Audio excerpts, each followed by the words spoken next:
ہم فتنوں کے دور میں اپنے آپ کو محسوس کرتے ہیں، ہم پر بڑی مایوسی طاری ہوتی ہے. ہمیں بعض اوقات خیال آتا ہے کہ ہمیں شاید الگ ہو جانا چاہیے اس سارے معاشرے سے.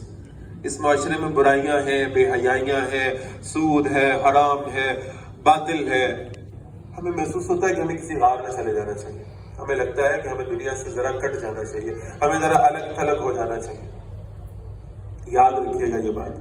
اللہ کے نبی صلی اللہ علیہ وسلم ان کو جب وہ راستہ دکھایا گیا نا، وَوَجَدَكَ ضَالًّا فَهَدَىٰ، اس سے پہلے نبی اکرم صلی اللہ علیہ وسلم غار میں تشریف لے جایا کرتے تھے. پہلی وہی سورۃ العلق آئی. اس کے بعد آپ کو رسول اللہ صلی اللہ علیہ وسلم کی زندگی میں وہ غاروں والا پہلو نہیں ملے گا سوائے ہجرت کے سفر کے، جو غار ثوار میں پناہ لینی پڑی. اس کے سوا